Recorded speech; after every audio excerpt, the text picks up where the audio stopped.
Here we are again for another episode of Shining the Light On. How are you, Therese? I'm doing pretty good. How are you doing? How are you feeling? I'm good. I went through a lovely lesson earlier this week and I sprained my foot ankle, kind of both a little bit, and I'm limping along, but you know what? I'm a lot better because when it happened on Monday night, I could barely walk on it. And then in the middle of the night when I had to get up to pee, I couldn't walk on it at all. It's like, oh crap, did I break something? And so we went in, got an x-ray, nothing broken or fractured that they could see. And luckily in the morning when I got up, I could walk on it again. So that's so good. yeah. So great learning lesson. I'm resting and just going to take care of it. And I have no doubt that it will heal easily and effortlessly because yes, resting. That's what we're doing. We're going to program and it's already healed. It's already healed. It's done. It's done. So you just have speedy. to catch up to it. Exactly. So how are you? I'm doing good. I'm excited about this topic because I think I know where you're going to be coming from, but I also have a feeling you might surprise me on this one. So I've been seeing everywhere people talking about the carnivore diet. Yeah.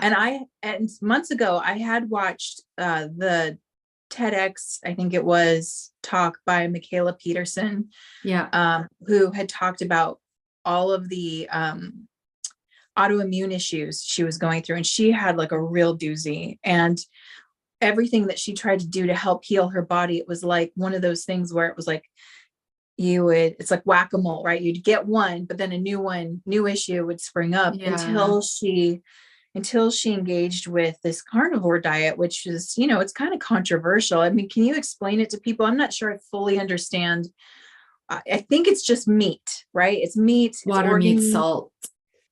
But I've seen people add dairy to it, and that seems more like keto. Yeah. So I think one of the biggest differences between keto and carnivore is with carnivore, it's meat, salt, and water. That is it. With keto, usually there is more dairy, like people will use butter and full fat yogurts and milks, cheese, avocados, nuts and seeds. Right. And they may have like lettuce and like some really only low, really carbohydrate vegetables like cucumbers, lettuces. Fun side fact though about keto, and I don't support either of these unless you have an acute like health issue that needs this temporarily to help you gain relief. The irony of dairy is it breaks down into simple sugars. So dairy products on keto, no. But yeah, so that's the biggest differences. I remember trying keto. It was years ago. And I was like, oh, this will be so easy. Cause it's like, I get to have all the cheese that I want to have. And I overdid it. Because, inflammation. I was like, oh my God, I so overdid it. I remember when you and I first started working together and you had to wean me off of cheese. And I remember you said that I did pretty good. I didn't fight back as hard as some people do. I've literally had people, because they're eating dairy, especially cheese, and they're like, I'm so bloated. My eczema is getting worse. I'm gaining weight. I have brain fog. And I'm like, you probably have a dairy allergy. And most people are allergic or have a sensitivity to the casein, which is the protein found in the dairy that's very inflammatory and increased concentration in dairy in North America and in cheese specifically. And it's just as addictive as heroin. And so for people who get really like emotionally pissed off when you're like, maybe you should minimize that. You could go to goat cheeses and sheep cheeses. And they're like, right. When we have that massive emotional reaction, we know there's a deeper emotional like tie or addiction or something there. Yeah. I remember when you suggested I switch to sheep cheese or goat cheese. And I was just kind of like, oh God. And then I did. And I was surprised that I enjoyed it. Right. And I found that I stopped craving it. I know. Before that point, I was like, I just need this slice of cheese as a snack. Right. Like, there's the addiction. So and that's the thing, right? Like when we're in any kind of mentality, we're like, I just need to eat this. There's some kind of addicted component to the food. That's right. If you hear that phrase in your mind or you say it out loud, that's your sign that there's an addiction. If I just need comes out of your mouth. Totally. So yeah, so those are the biggest differences I find between the two. They're both, though, very restrictive and can cause all kinds of things. And can I just tell you, like, okay, so apparently it's trend. I'm not on TikTok. I don't love that app, Yeah. but that's where a lot of the craziness happens in the world. Is apparently TikTok is where we go to be crazy.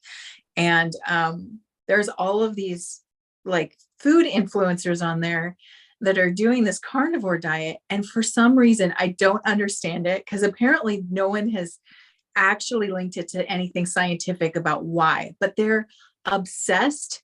Like they eat the organs. That part I understand, because of that has a history. We have a food history of why eating organs benefits the body, but they're obsessed with testicles. Like they are obsessed. There was a guy, and this is not carnivore at all, and nor healthy. And this is the other part I want to get to, but he was taking the bull testicles and dunking it in nacho cheese dip from a jar.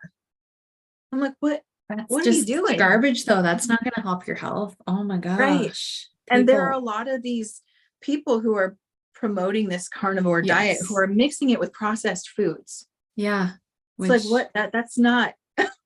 That goes against the whole point of trying to reduce inflammation or whatever you're using it for. Right.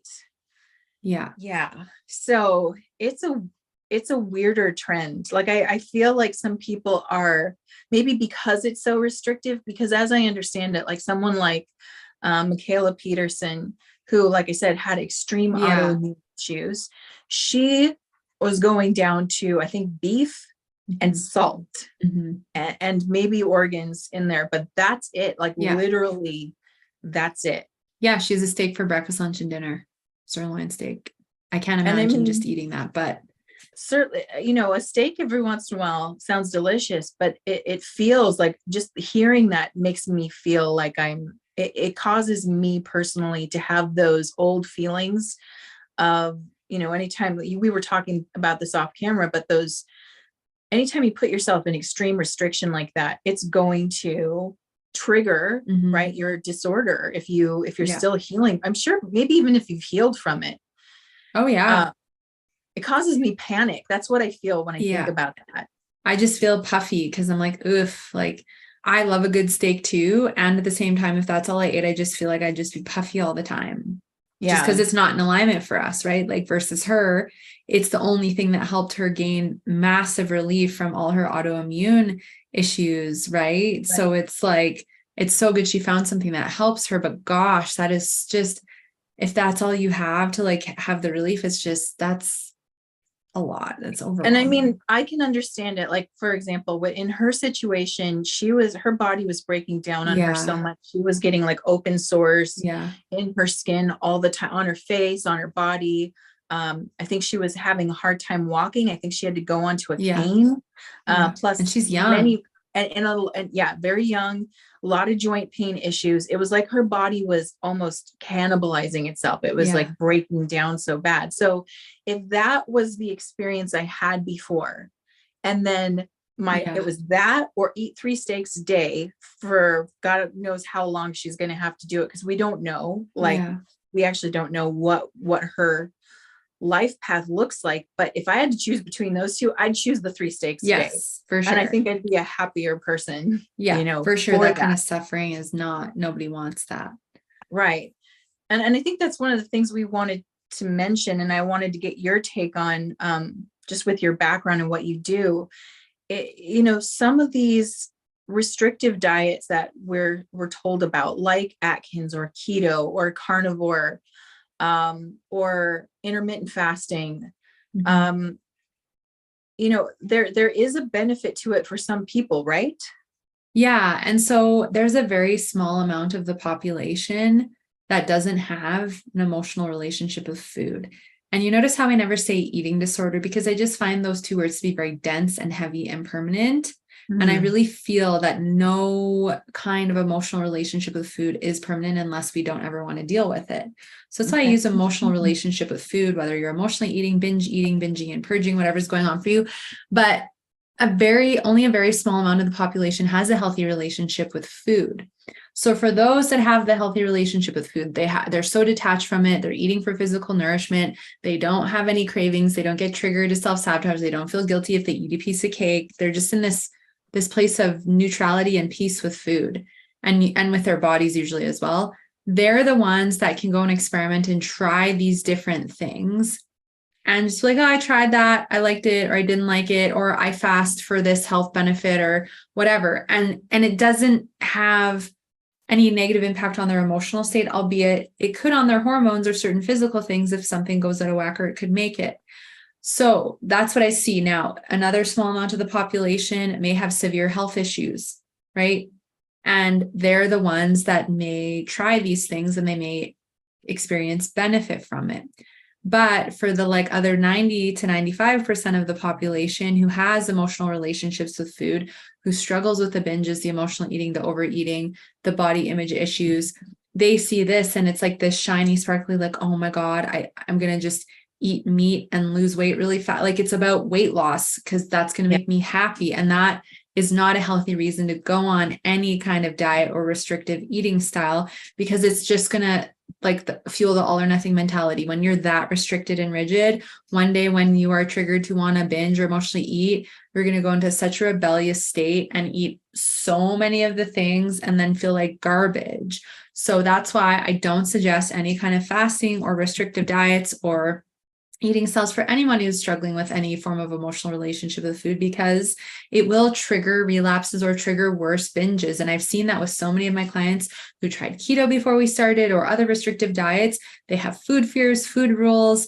They're hesitant to eat fruits and vegetables and carbohydrates and different things because they're just terrified that they're going to gain weight. And it comes down to the worthiness and the weight and that worth piece. And so the last thing I want to say about this is, I think that we hop on, this works for some people. Like my father-in-law tried it for a while and it gave him a lot of relief emotionally and physically, but now he's added other things back in and he solely did it because he was feeling like absolutely horrible, but he had no emotional eating, no emotional relationship with food, right? So he was one of those people that it had no negative impact on his mental health or his behavior with food because he did it. But that's a rarity, right? So I think that's why it's so important for us to use discernment and really be honest with ourselves when we're seeing these trends that may have some health benefits, but may also they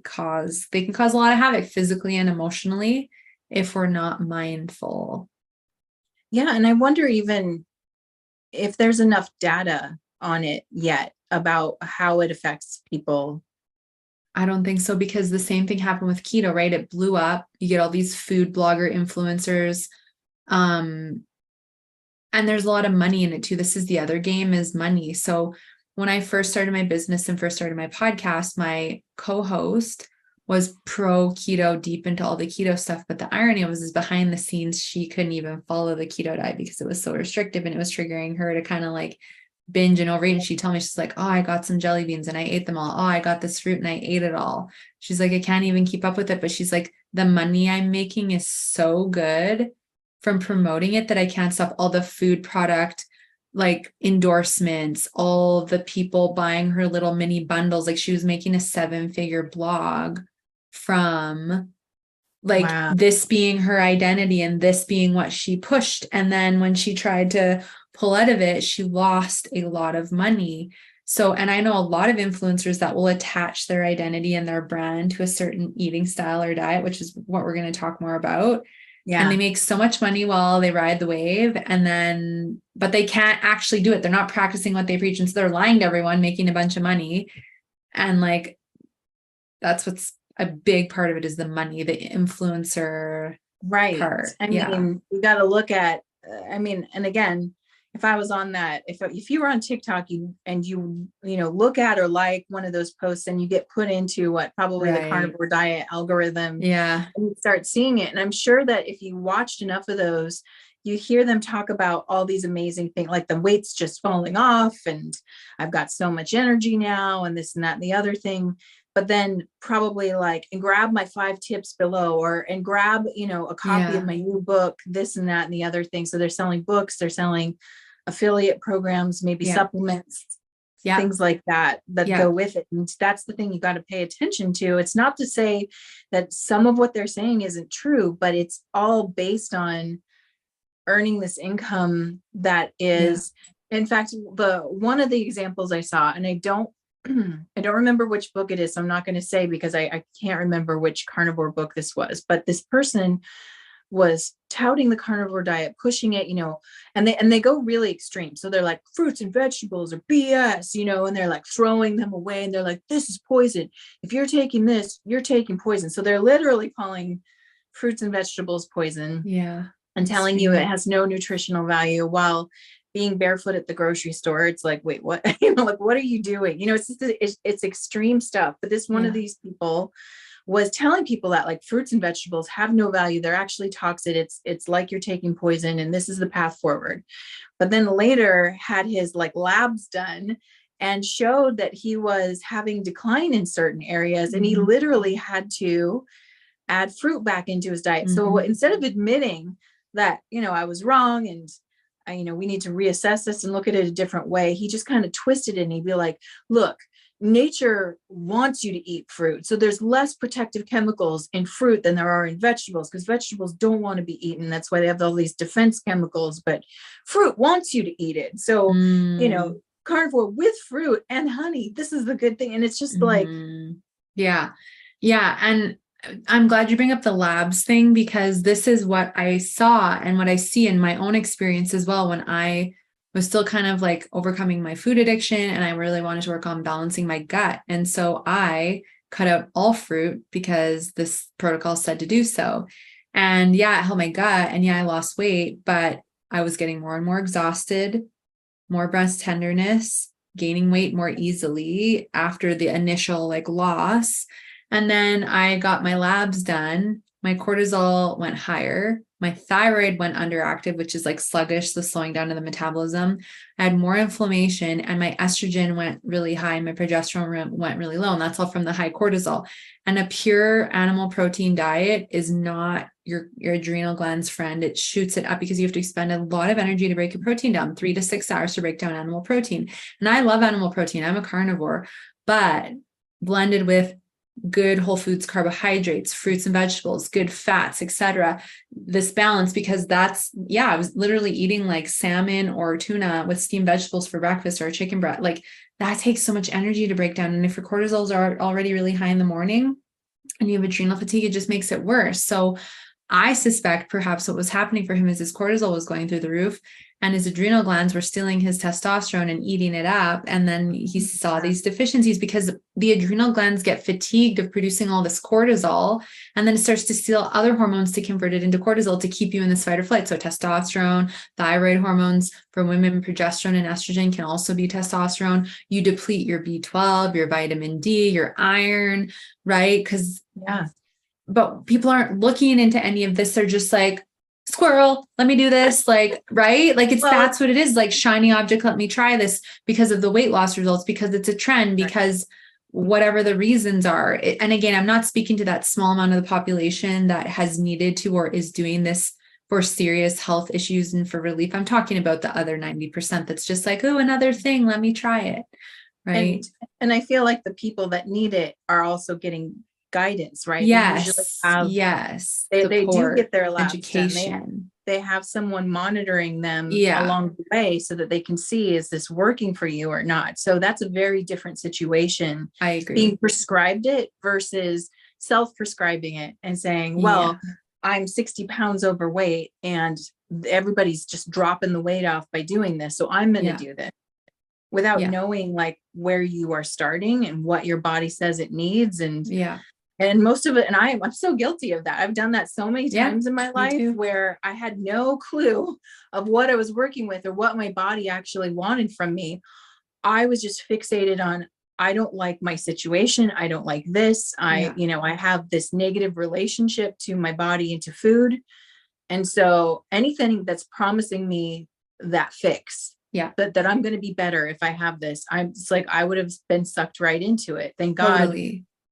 Thank God I went down the path that I went through and had your support, so that I could like regulate my relationship with my body and with food. And now I can see these things and be just like, wow, that's extreme. Like that doesn't feel good looking at that. And I think the other thing that's really pulling people in, and we talked about this earlier, because you made this point, is a lot of people, like, we have been so programmed to be so attached to all these identities. And you Yes. want to talk a bit about that? Because like you can just see it in people's Instagram profiles. Right. Even. So somebody who was talking about this had brought this up. They made a point that nowadays, when you go on something like TikTok or like Instagram, what you'll notice is like someone's name and it'll be like, vegan dog lover, or like carnivore, badass bitch, or something like that. Yeah. But it's like we're starting to identify with how we eat, and we're seeing it as a virtue. Yes. Right. Where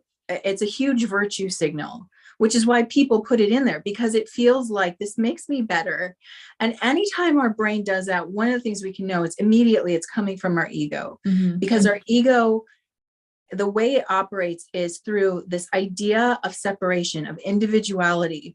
And so it's always looking for reasons or ways that you are separate, different, unique, better, or worse. Because a lot of people's egos will actually talk about how they're worse than other people. But the idea is separation. Yeah. And that's the ego's function. It's to create this feeling of separation. And that's for a spiritual purpose, so that we can make authentic choices. Yeah. That's what it was given to us for from a spiritual level. However, as we both know, the ego has gone rampant, and it is used by the negative groups. I call them, there's a lot of names for it, but one of their names, and it's a more ancient name, is the cult of personality. Yeah. And it's so interesting because the cult of personality is referring to this thing of, how are you different? How are you special? How are you unique? And it seems so innocent. It's like, oh, I am special. And this is not to say that you aren't, but you're also not. Like at the same time, these two things are true.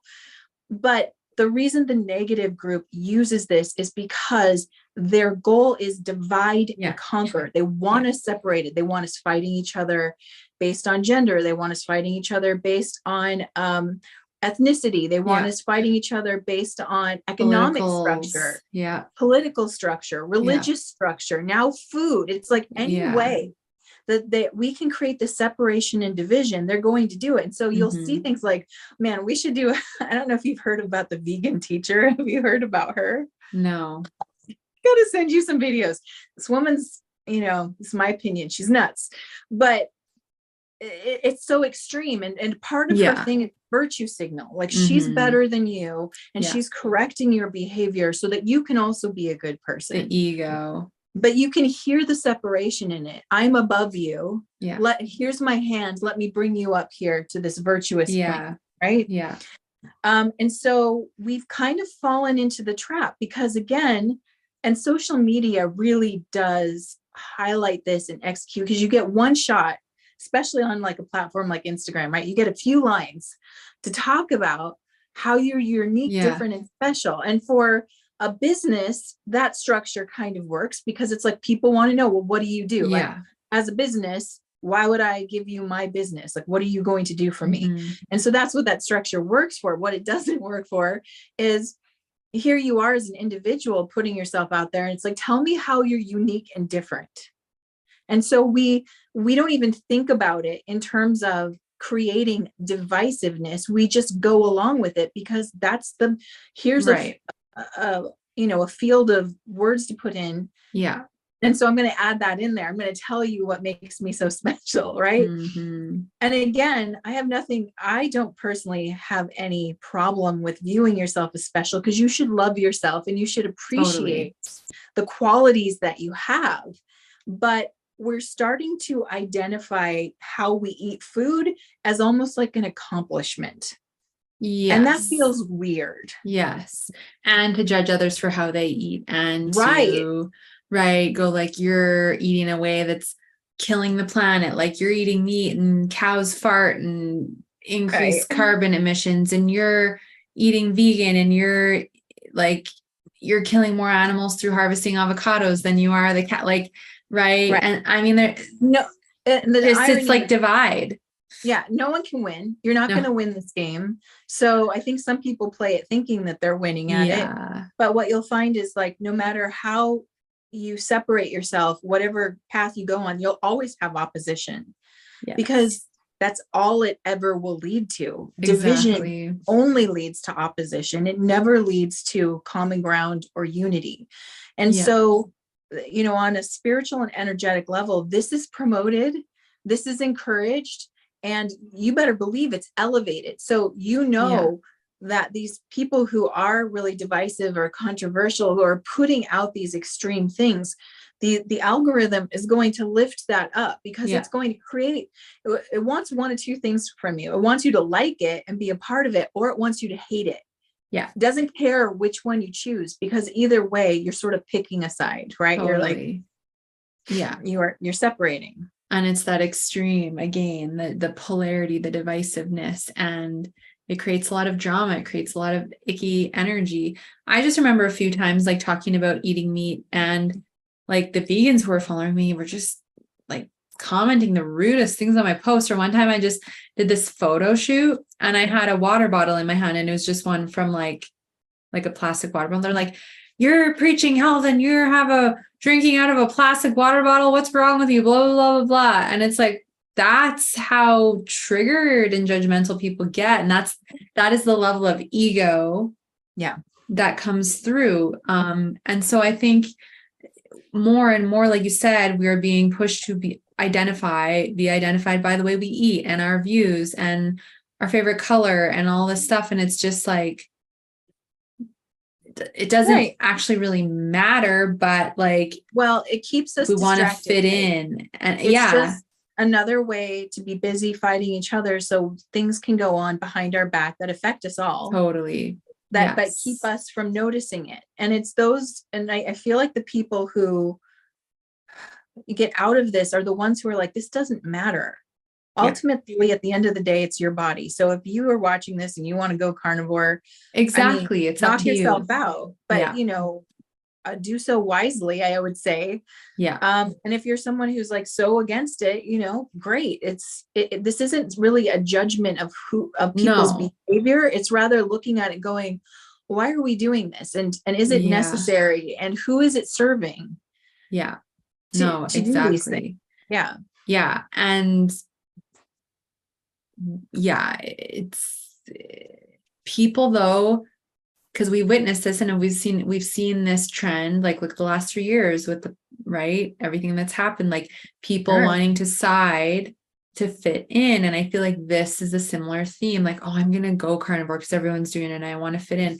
I feel like there's an unworthiness piece that is tied to this, Well, I think that people are afraid of following their inner guidance is what I really feel like it is, because even no matter what movement we're looking at, whether it's food, whether it's political, whether it's spiritual or religious, there's an inner knowing that comes from inside each of us. Totally. And the thing that we're communal beings. And so there is a real weird pull, because on one level, your inner truth might not look like someone else's.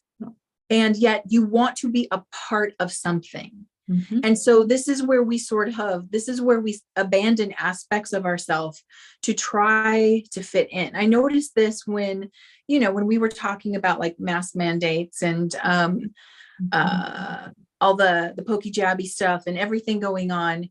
And, around those issues, you could definitely find people who saw it your way.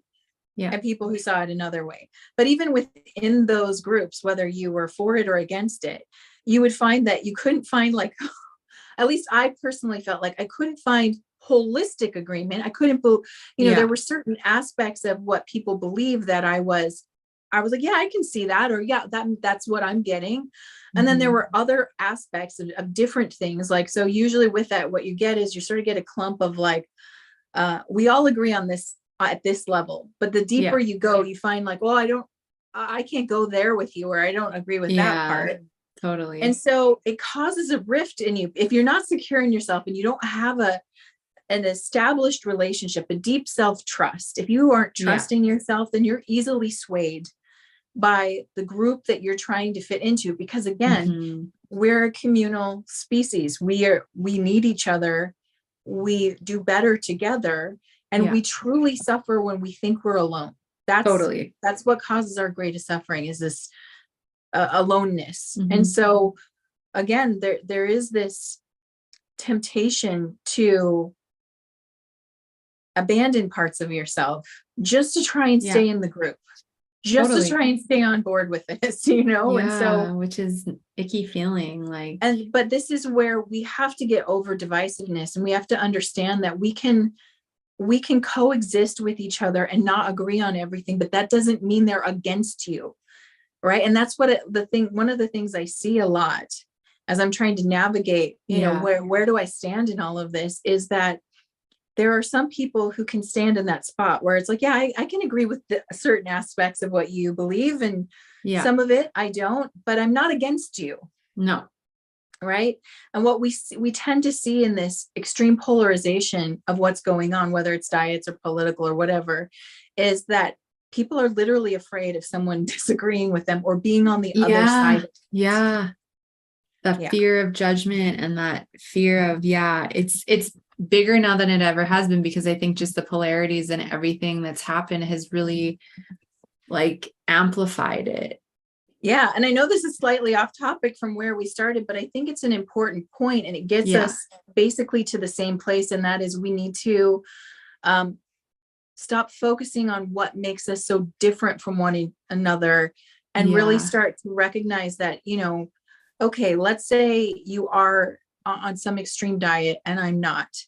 How about I give you the benefit of the doubt that maybe you are trying to do the best thing for yourself as possible, and you just believe this is right. I'm not going to agree with it because I don't see it as a benefit. Totally. Yeah. But I don't have to stop you or join you in order to respect you. No, exactly. And I think that's kind of been lost. And it's like, well, if you don't do it too, or right. Yeah. We got an issue with bandwagoning. Oh yeah. And and we ultimately, even though I feel like, okay, here we are calling it out again, the caveat is, if this is something that's going to help you, if it's going to improve your life, and for some people it really does, then that's the path you should be on. The questions we have is, what purpose does it serve to someone who, who's just struggling with accepting yourself? I think that's where the issue is, and not this quick fix that you think is going to help you. Exactly. It comes down to the worthiness piece. Really does. And I think the more that we feel worthy in ourselves, the less we need to be divisive. It's like, I agree. Claiming your own worthiness doesn't take anything from anyone else. In fact, if you can see your own worth, you are more clearly able to see the worth of another. Totally. And as you fill your void and you step into your worth, you often tend to like step away from most of the bandwagons. You're like, I don't need to fit in. It actually doesn't, or you go, that doesn't feel good for me, so I'm not going to do it, versus just being like, I'm going to do it even though it kind of doesn't feel like a good idea. I'm going to do it anyway. Right. Well, it's interesting that you say that, because it means I'm willing to stand on my own, but that doesn't mean I'm abandoning anything. You know what I mean? It's like, I don't need to be a part of that. I can. And so it's this really interesting dichotomy that we're starting to talk about here, about there's an urge, I need people and I need to be a part of something. And that's true about humans. We do need that. Mm-hmm. But there is this interesting like dichotomy that happens where there is some aspect of you standing on your own, and that's not the same as separation. That's more like self-acceptance. Yeah, totally. And I think when we gain that, there's more of an inner peace with, again, like not having to hop on or identify and like put it in our profile and push it on people. You don't get as swept up in it, right? It happens and you're watching it and you're like, from the, both Amber and I have been watching this carnivore thing for a while now. We're just like, that's happening, but it's not something that's like consuming your thoughts or making you go, oh, maybe this is the thing that fixes me. Yeah, exactly. And it's like I said earlier, if there's that emotional relationship with food going on, if there's that insecurity, that body image issue, the need to lose weight to be happy, right, that diet is not going to fix it. In fact, just like with all diets, it usually distracts us and takes us further away from going to do the inner work. So I want to ask you, if someone wanted to develop a better relationship with their body, like be able to hear what their body needs versus getting swept up in the next big promise.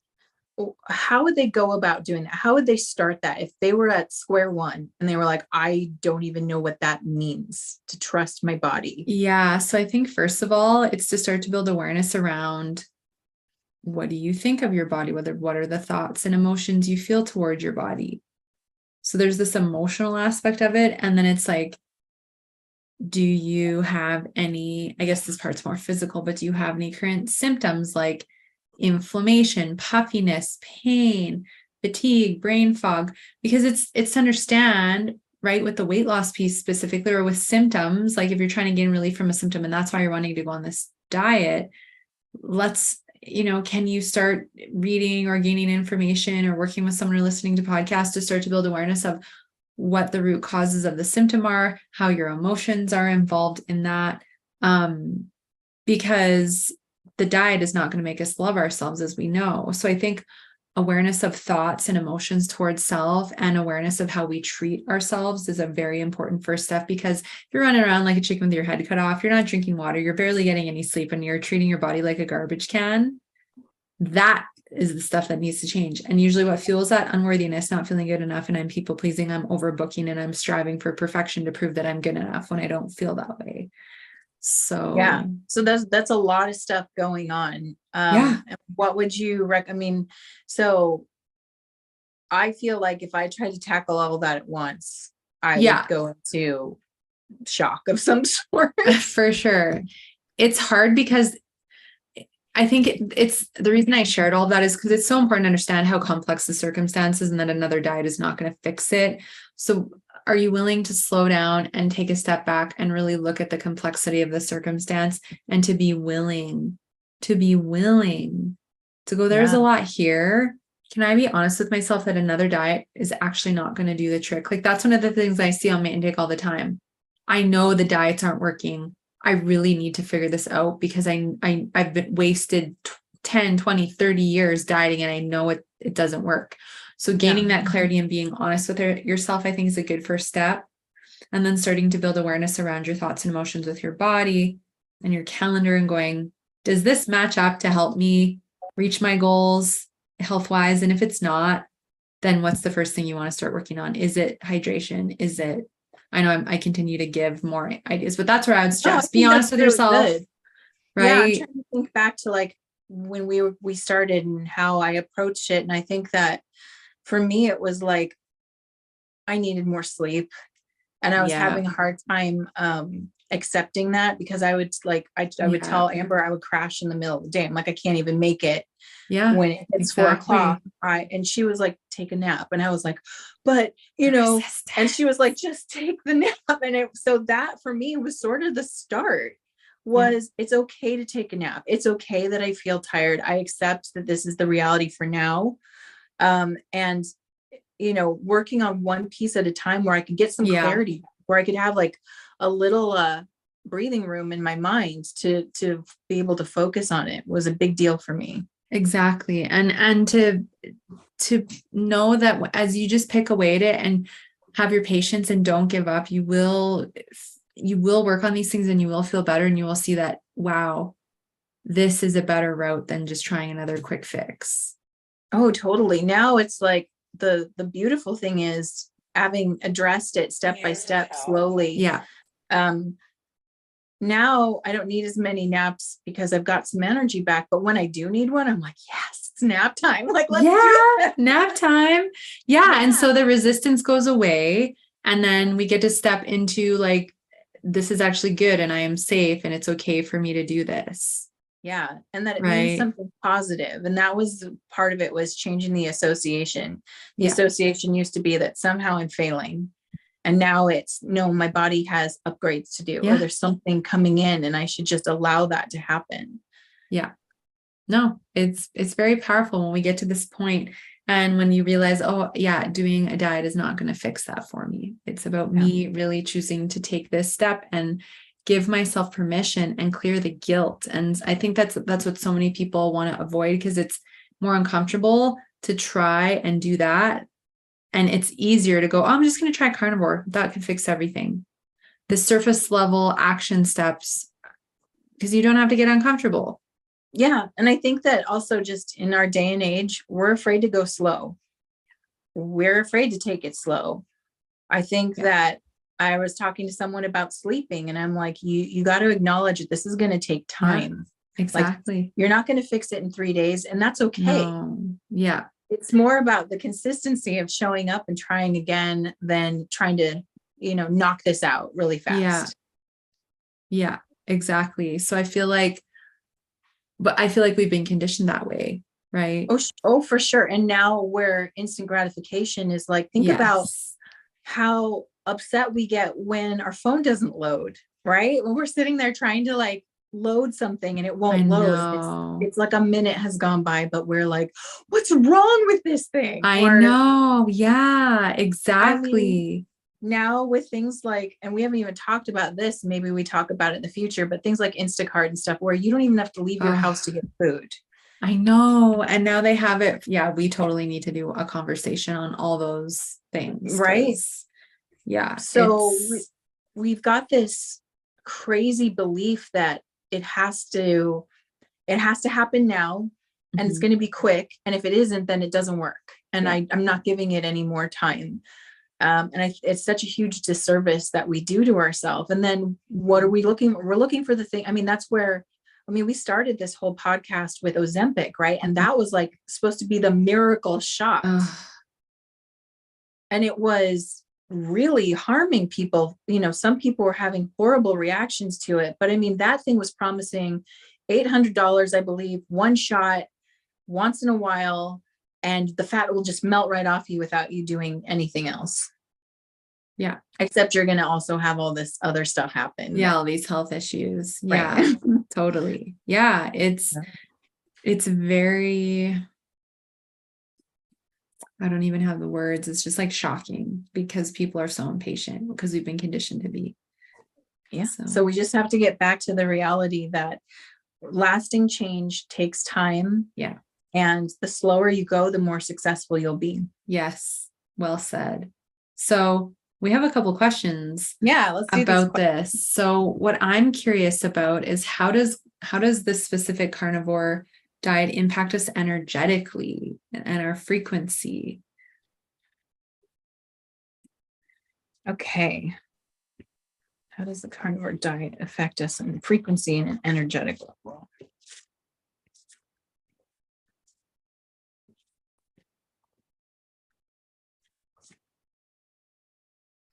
Sometimes they really love it when I really just shuffle the crap out of them. Yeah, totally. Here it is. Okay, what do you got?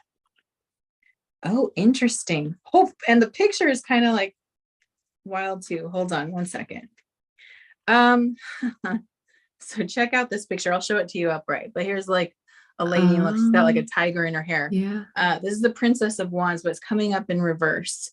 And so one of the things that's going to happen is it actually depletes your energy over time. It's not giving. So it's weird because I think there is, like I said, they actually, I heard a couple doctors talking about, they were comparing it, the effects of it to a fast, right? That it has this kind of, it works like a fast in a way because apparently meats get digested higher in your digestive system. Yeah. In the stomach. And so it gives a break to your lower digestive system where I believe a lot of gut issues live, right? Yeah. The small and large intestines. So in the beginning, you are getting kind of like, you feel good, right? Like stuff's clearing out, but some people have like really massive diarrhea for a while, right? But you're getting cleared out. So that's what's happening. But then on the backside, you're losing energy, you're losing ambition. So it's dipping down. Now it's not, when it comes to court cards, she's on the lower end. So it's, what I'm getting is it's not a huge decrease. It's not like going on a sugar crash, right? Where it's like sugar would give you this huge boost and then like brain you. It's not like that, but it's like over time, you're lowering your frequency.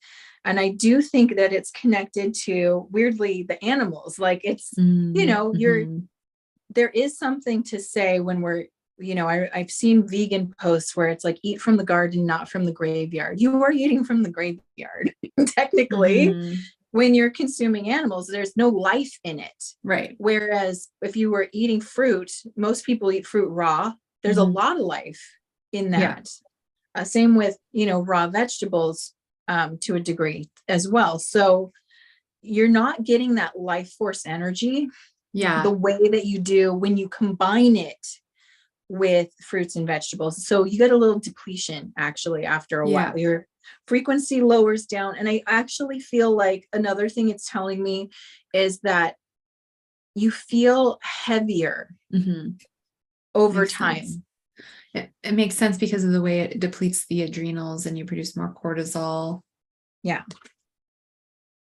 So it's not as shocking of a dip in frequency, but it does go down a little bit. Makes sense. That's kind of what I was feeling. Okay. Second question. Is there any kind of karma attached to doing this because of the animals, because of, So that was kind of one of my questions was, is there a karmic attachment? Because in some cultures, they do believe that eating animals, you are incurring some kind of karma because you're taking a life to sustain your own. Right. And so would that increase? Would there be a karmic increase if you were consuming more animals than normal, just to sustain yourself? And that's all you were doing. So let's find out.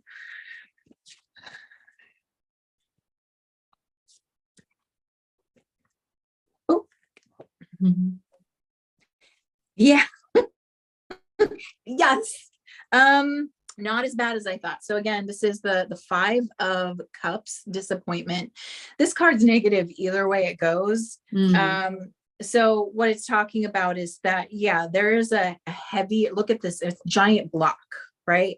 So there's this heaviness and energy, and it creates more negative feelings inside of you, especially because what's happening is how the animal you're consuming was slaughtered does their last energy, their last thoughts, their last emotions is imprinted in their body.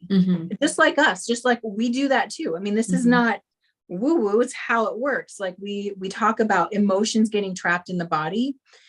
So if you're consuming animals and you're consuming a lot, unless you are really looking for humane, like they had a humane life and they were slaughtered in the most humane of ways, any fear, any negative energy that was in them, the pain that gets absorbed into the food, and it you end up holding that for that animal. And we do this anyway, by the way. It's like all the food that we're eating, how it's processed. We haven't even gotten to that in the world yet, like acknowledging the processing of food and how that affects us. So, I would say, like, if you're going to do it, find I don't even know how you do it. Find a food service or a farmer or somebody that you feel like you could look into the background. How's the animal raised? What are your slaughtering practices? And, I would put the effort into that, because you are going to hold on to their emotions and have to clear that as well. And makes sense. What they're talking about, like, it's almost like the same effect that too much positive ions have on us. So positive ions, they sound like they would be a good thing because it's positive, but it's positive ions are being radiated off of our electronics, off of our LED lights, off of just pretty much anything that's plugged in is radiating these positive ions. And these actually, not only do they have like a kind of a speeding up of an aging effect on the body because they attack the cells, there's also a connection to stronger negative emotion. So the more positive ions you have around you, the stronger the negative emotion. And so my team is saying it's like that. I don't know if it's the same thing that's happening, but there is that negative frequency that's attached to it. So, I mean, one of the things we can all do when consuming meat is bless it, thank the animal, thank you for providing me nutrition, bless them. And I've even gone so far as offering them, because I remember when I do animal communication, one of the animals I talked to explained this. I loved it so much. animals talk about, because, animals are a lot of carnivores, right? And they eat only meat all the time. So how are they not incurring karma? One of the things animals do is they offer themselves to what they eat. So when I take you in, I'm going to share my gifts and abilities with you. So let's say you are a weak gazelle and I'm going to go after you. There's an energetic agreement there where, gazelle, you are going to give me your body to give me strength, and I will share the strength I get with you. You get to be a part of me now, and you get to feel my strength.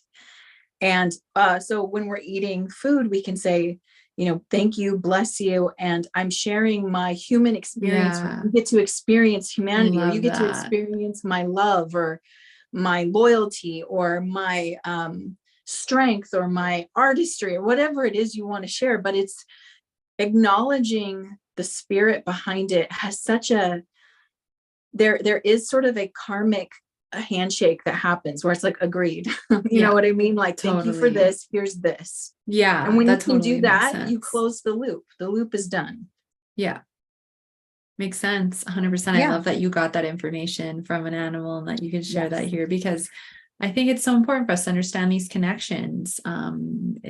Everything, we are all connected, and the energy of it is so important for us to understand. We are all one. Everything we're experiencing on this plane, we're all one. Yeah. And the more we start operating from that place, we're operating from higher levels of consciousness. And so even though at first you might be like, this feels dumb to offer my chicken my skills of painting, it's like you're dead. But what you're doing is you're acknowledging the connection, and the connection is more than just flesh and matter. There's spirit there as well. And so it's like you are acknowledging the circle of life when you do it. Which is important. It is. And it increases the frequency and the vibration of your food when you can acknowledge that this is a generous gift that you're being given, right? Rather than that's one of the things we lost when we weren't tending to the earth ourselves, is we lost that understanding. Because, we go to the grocery store and we buy chicken in a plastic wrap. We don't ever have to see the life that it was. And again, I have I eat meat all the time, so it's not that I'm moralizing or saying, this is better. I'm just saying, if you want to raise the frequency of it, if you want to feel that and blessing your food, people feel it, especially like you're making food for someone else. Totally. How many times have you tasted the difference in someone's food when they were doing it from love versus stress or anger or resentment? You can taste totally the difference. Different. Yeah. 100%. Agreed. Energy is everything. It is. This went in a direction that just feels like really empowering and liberating. I love the spiritual messages that came through with this today. And I appreciate having this talk with you, because honestly, I really do. I'm not free of judgment in my life. I have plenty of judgment stuff I've got to work through, but I want to be able to question things, and it's not about making anyone right or wrong. It's about asking why do we do this, and who does it benefit? And I feel like if we keep having those kinds of conversations, then we're going to help people understand that you're going to do things differently. That doesn't mean that this is superior or more virtuous or better. It's just another way to do something. Yeah, agree. And you don't have to join on the bandwagon if it doesn't feel right. Exactly. I love it. Where can everyone find you if they want to come and learn more about the work that you do? Absolutely. So you can go to the link below at blythestarlight.com. You can also check out my YouTube channel where I do weekly karma card readings, and you get to hear more about my team is sharing with you. And Amber, how about you? Yes. So if you're struggling with the emotional relationship with food that I was talking about earlier, you suspect you have hormone issues, and maybe you've done some diets and think they've done some damage, feel free to check out the links below if you want to listen to the podcast, book a consultation, and check out more, because this is the work we want to do to help you really heal and gain food and body freedom. So thank you all for listening. Thank you for being here. I have to say, Amber is amazing. I'm not Thank you. Not just so are you here. Oh my gosh, you've helped me so much. You've helped me so much, including getting over my need for cheese. So thank you. Oh, it's such a relief to get over those urges for food. You're my pleasure. My pleasure. So if you have any future topics that you would love to see us explore, feel free to leave them in the comments. Otherwise, we will see you again next Wednesday, same time, same place. Take care, everybody. Bye.